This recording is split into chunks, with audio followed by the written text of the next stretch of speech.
दिल्ली लूटकांड के आरोपियों की तस्वीर अब सामने आ गई है। दरअसल पुलिस को मजनू के टीला के पास का 24 जून का एक सीसीटीवी फुटेज हाथ लगा है, जिसमें चारों बदमाश नजर आ रहे हैं। ये लूट के बाद की सीसीटीवी तस्वीरें हैं, जिसमें बदमाशों के हाथ में वो बैग भी नजर आ रहा है जिसको बदमाशों ने प्रगति मैदान टनल से लूटा था। तो ये देखिए, चेहरे भी नजर आने लगे। हालांकि चेहरे छुपाए जा सके इसलिए हेलमेट लगाया गया था। इन बदमाशों के द्वारा दिन दहाड़े लूट को अंजाम दिया।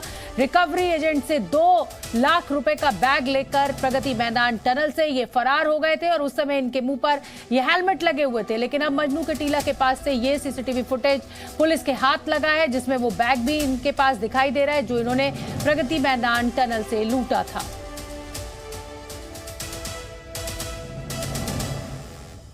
और अब चलिए आपको प्रगति मैदान टनल में हुई लूटपाट की 3 तस्वीरें दिखा देते हैं। प्रगति मैदान टनल में सरेआम लूट की वारदात को अंजाम दिया गया। 4 लुटेरों ने महज 17 सेकंड में इस पूरी वारदात को अंजाम दिया और करीब 2 लाख रुपए लूट कर भाग निकले।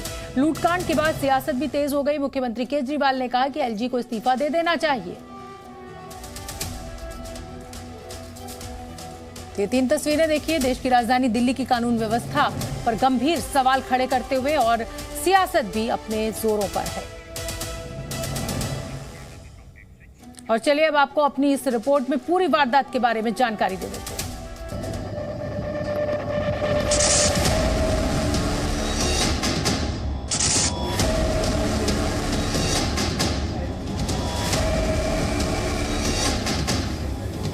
दिल्ली में लुटेरों के हौसले कितने बुलंद हैं, इसकी बानगी देखिए। सफेद रंग की टैक्सी को 4 बाइक सवार मिलकर पहले रोकते हैं। कैब में सवार लोगों को बंदूक की नोक पर धमकाया जाता है और फिर ये लोग कैब की पिछली सीट पर से एक काले बैग को निकालते हैं।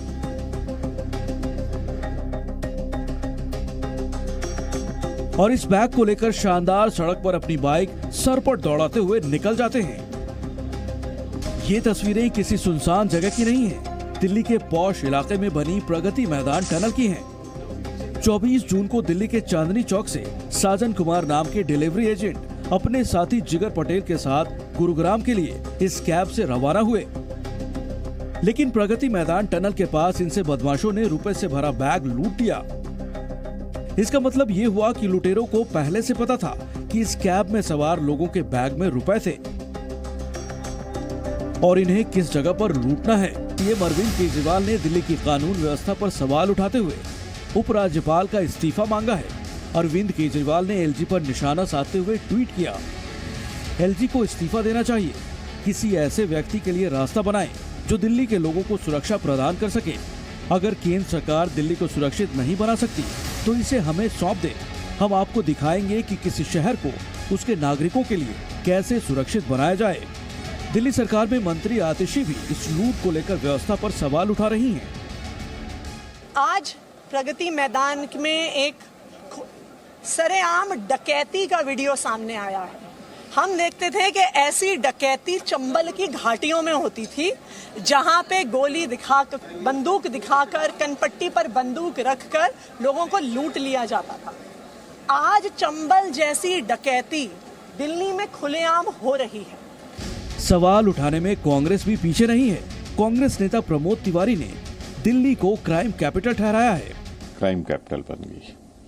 जिस तरह महिलाएं मारी गई, कॉलेज में पढ़ने वाले छात्र गेट पे मारे गए, दिन दहाड़े सब मारे गए, चक्कूबाजी, छुरेबाजी, बलात्कार जिस तरह हो रहे हैं, बच्चियों के साथ हो रहे हैं, माँ बेटी के साथ हो रहे हैं, तो आज ये क्राइम कैपिटल बन गई। दिल्ली पुलिस ने मामला दर्ज कर मामले की जांच तो शुरू कर दी है, लेकिन बड़ा सवाल ये है कि अगर बेहद सुरक्षित माने जाने वाले इलाके में लोग सुरक्षित नहीं हैं, तो बाकी जगहों पर क्या हाल होगा। प्रमोद शर्मा, जी मीडिया, दिल्ली।